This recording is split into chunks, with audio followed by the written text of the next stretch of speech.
Après sa libération de l'esclavage en Égypte, le peuple d'Israël doit maintenant apprendre à vivre d'une façon libre et responsable en faisant confiance au Dieu libérateur. Et c'est une marche quotidienne dans le désert qui va de campement en campement que Dieu lui propose. Et cela va durer 40 ans. 40 ans pour entrer dans ce pays promis, pour entrer dans le pays des Canaan.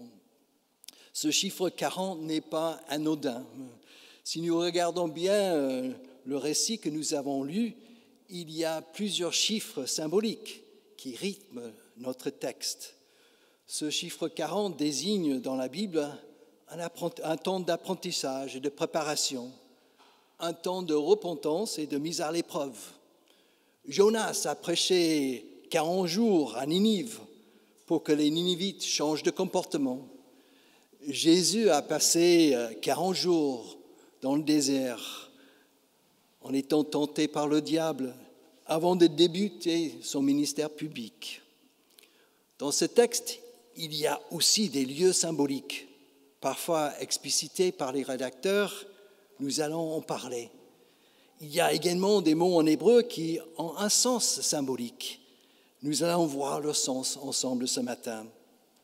Ce que je vous propose ce matin est de faire justement une lecture symbolique de cette marche de 40 ans dans le désert en le voyant comme un espèce de jeu de piste.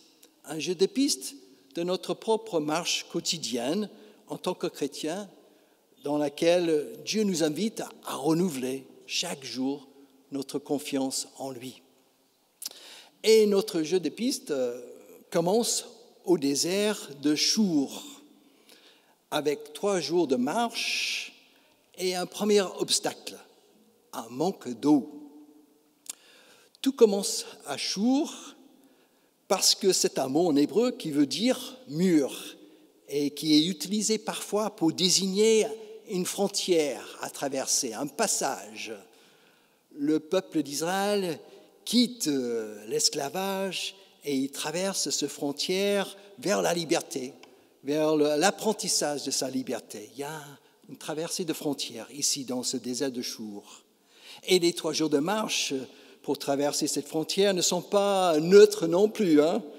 Comme Jonas dans le vent du poisson pendant 3 jours, le peuple d'Israël va renaître à la vie après une dure servitude. Comme le Christ, 3 jours dans le tombeau, ce peuple va vivre un temps de résurrection.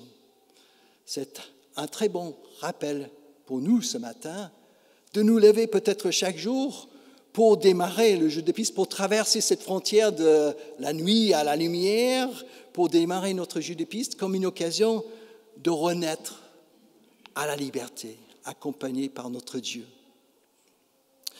Le mot désert est aussi un mot intéressant en hébreu. Il veut dire lieu sans parole. Lieu sans parole. Pour ceux et celles qui sont là ce matin, qui ont fait des marches récemment dans le désert, vous savez combien le désert est un lieu de silence. Mais notre vie quotidienne est tout sauf un lieu de silence, un lieu sans parole. Il y a souvent trop de bruit, trop de paroles.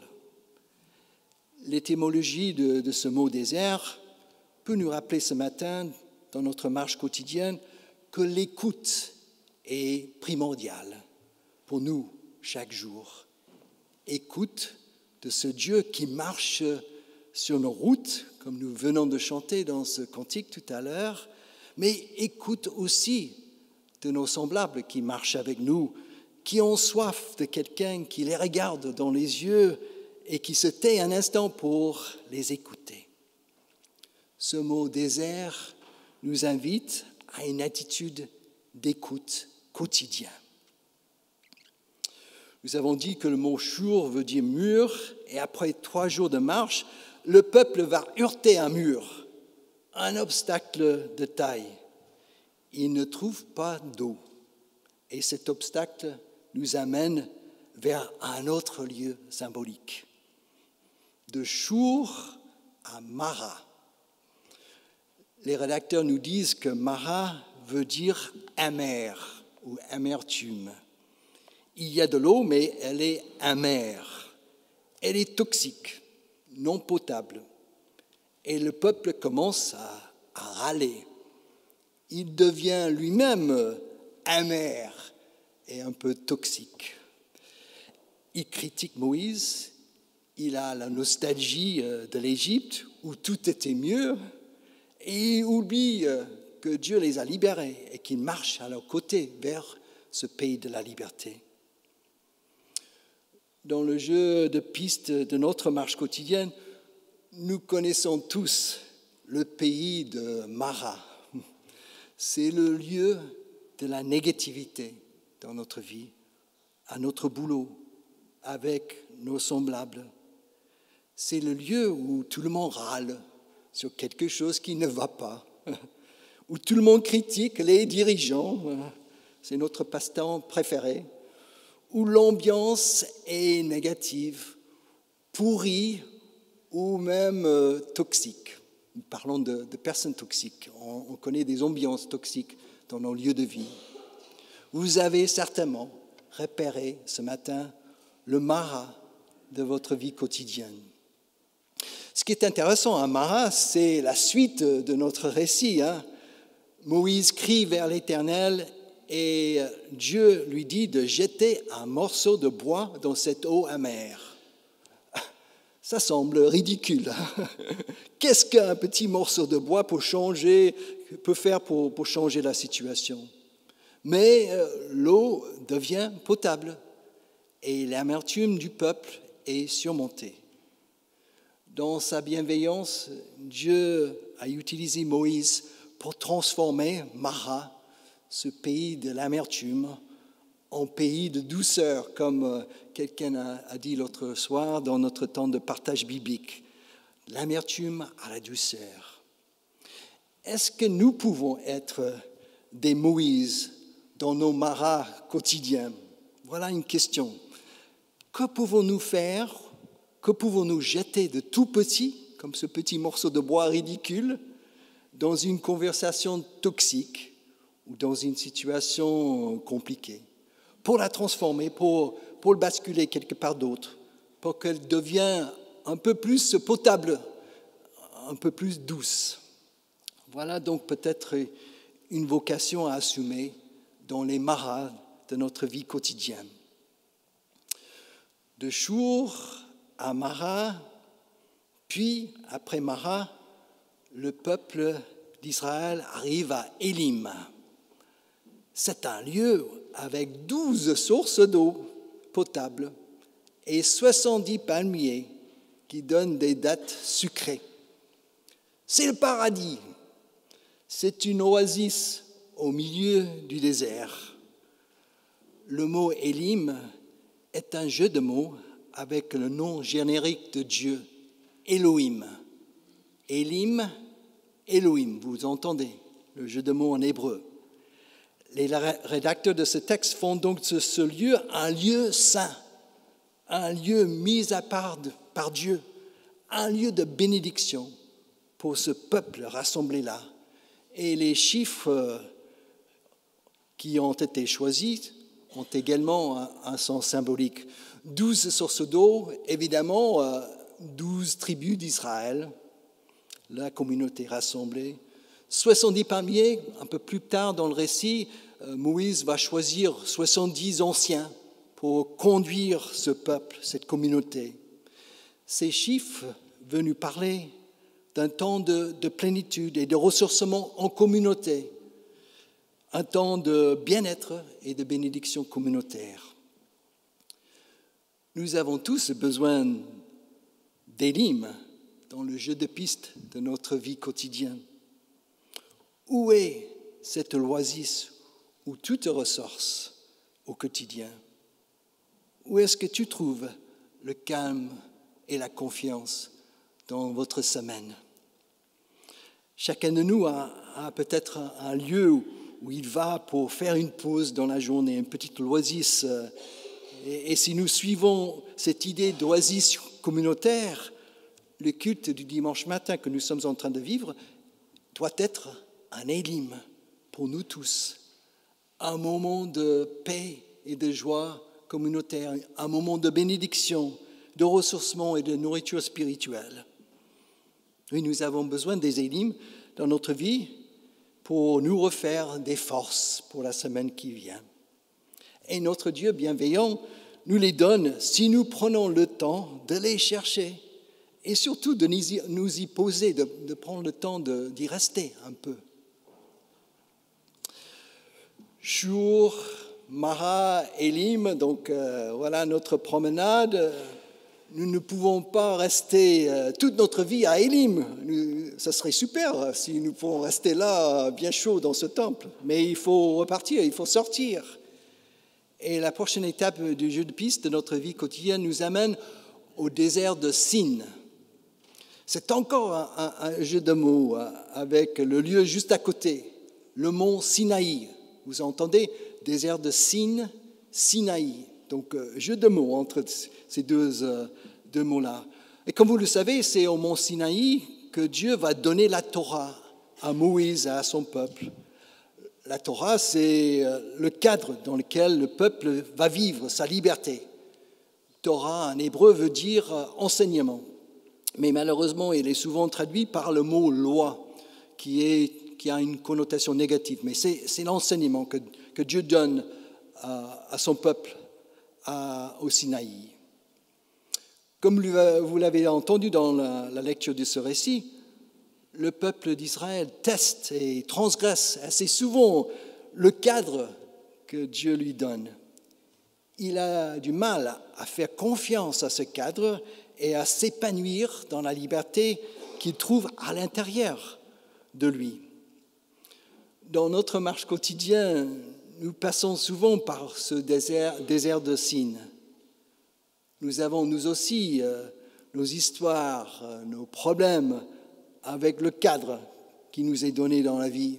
Parfois en société, des lois de la République, des règles dans notre lieu de travail. On triche un peu peut-être, parfois. Mais aussi également le cadre de notre vie de foi, l'évangile de Jésus-Christ qui est ce cadre. Nous avons parfois du mal à faire confiance à ce cadre de cette parole de vie qui est l'évangile. Et ce manque de confiance est bien illustré dans l'histoire de la manne. Le peuple manque de nourriture. Il retourne symboliquement au Mara. Il murmure encore contre Moïse. Moïse crie encore vers le Seigneur et le Seigneur promet d'envoyer des cailles le soir et du pain le matin. Ce pain va prendre la forme de givre sur la terre après la disparition de la rosée du matin. C'est une petite couche granuleuse qui ressemble à la coriandre et qui a le goût du miel. Quand le peuple trouve cette nourriture étrange, il se dit « Qu'est-ce que c'est ?» En hébreu, « man-ou ». Et c'est la raison pour laquelle cette nourriture donnée par Dieu chaque jour est appelée man, manou. Donc cette question, manou, qu'est-ce que c'est? Lors de notre temps de préparation de ce culte, avec l'équipe des monitrices, Nathalie nous a rappelé la lecture rabbinique de ce mot man, qui est très intéressant. Le peuple, dans sa marche au désert, est appelé à manger quotidiennement la question, manou.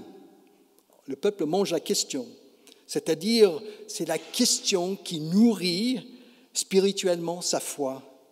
C'est le questionnement qui est à la base de sa démarche spirituelle, de sa marche avec Dieu au quotidien. Qui est Dieu? Qu'attend-il de moi? Où est sa présence sur mon chemin?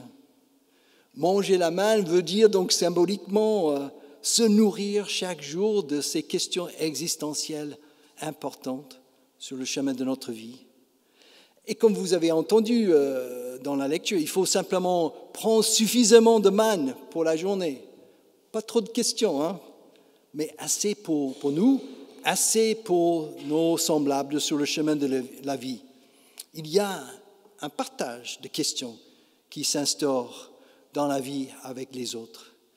Cette indication dans le texte que vous avez entendu, ceux qui prenaient plus n'en avaient pas trop, et ceux qui prenaient moins en avaient assez, et tout le monde avait le nécessaire pour vivre, est une incitation au partage de questions, mais au partage matériel dans notre jeu de piste quotidien. Nous mangeons et partageons nos questions ensemble, mais nous mangeons et partageons ce dont nous avons besoin pour vivre matériel, nos besoins vitaux.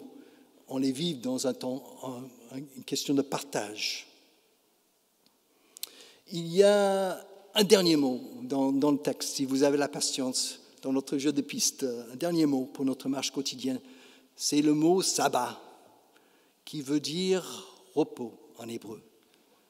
Le Seigneur a posé le cadre, il demande au peuple d'Israël de récolter chaque jour suffisamment de manne pour la journée, sinon le surplus va pourrir. Pas de moyen de pratiquer l'accumulation dans cette histoire. Il faut faire confiance chaque jour. Et c'est un grand défi pour nous aujourd'hui, dans notre société actuelle, qui pratique bien l'accumulation et le toujours plus. La manne nous invite au contentement du nécessaire pour vivre chaque jour.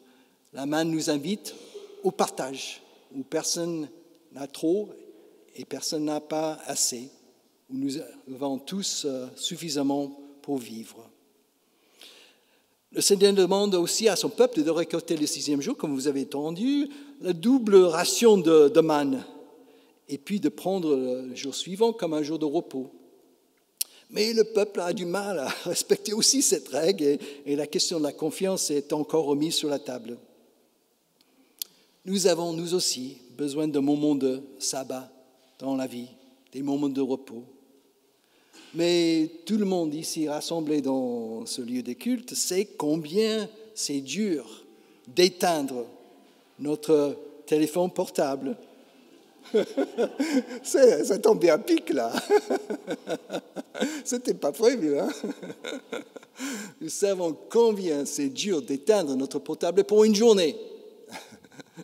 Donc, et de ne pas regarder les mails du boulot, de nous couper du quotidien pour vivre un vrai temps de repos, en famille ou seul. C'est compliqué. Le sabbat, c'est vraiment un don. C'est un cadeau de la part de Dieu pour pouvoir tenir dans la durée de notre vie. Sinon, le burn-out nous attend.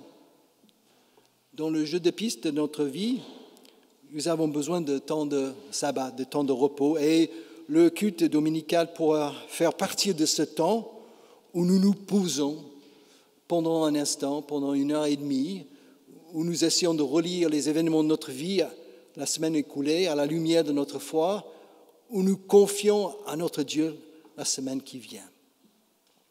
Voilà donc 4 lieux. Donc, désir de Shur, Mara, Élim et Sin.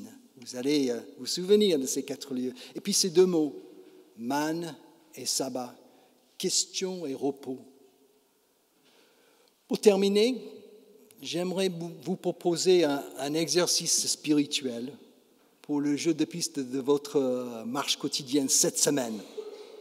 En vous rappelant de tous ces lieux symboliques, en vous rappelant de ces chiffres symboliques, en vous rappelant de ces mots symboliques, je vous propose de faire ceci. 1 minute de prière le matin en sortant du lit et 1 minute de prière le soir en allant au lit. Pas grand-chose, quelques minutes. Il s'agit de dire le Notre Père pendant ces 2 moments de la journée. Seul, en couple ou en famille, vous choisissez, mais le dire avec un état d'esprit bien particulier pour le matin et pour le soir. Le matin, quand tu le dis, c'est une occasion de le dire comme si tout dans cette prière dépendait de Dieu, comme si tu renouvelais totalement ta confiance en lui, comme si tout ce que tu allais faire et recevoir dans ta journée serait carrément un don de la part de Dieu. C'est-à-dire, quand tu dis donne-nous notre pain de ce jour, tu le crois vraiment. Tu as une confiance totale que tout ce dont tu as besoin pour ta journée sera un don de Dieu. Puis tu pars dans ta journée et tu fais ta journée comme si toi, tu étais la réponse à ta prière, comme si tout dépendait de toi dans ta journée. Autrement dit, tu agis avec la confiance que Dieu agit à travers ta vie. Puis le soir, avant d'aller au lit, tu dis encore le Notre Père. Mais cette fois-ci, ici, en regardant en arrière, en relisant ta journée pour voir la trace de Dieu et pour dire merci pour tout ce que tu as vécu, pour tout ce que tu as donné, reçu, comme un don de la part de Dieu. Et quand tu arrives au « donne-nous notre pain de ce jour », tu le vis comme un moment d'action de grâce pour tout le pain, pour tout ce que tu as reçu pendant ta journée. Voilà donc cet exercice spirituel. Le Notre Père le matin comme un renouvellement de notre confiance en Dieu pour la journée et la force de notre action. Et puis le Notre Père le soir comme un remerciement de tout ce que nous avons reçu pendant la journée, comme un don de la part de Dieu. Chacun essaie pendant une semaine, puis chacun fait le bilan. Puis vous allez nous dire ce que vous avez retenu de cet exercice spirituel. Amen.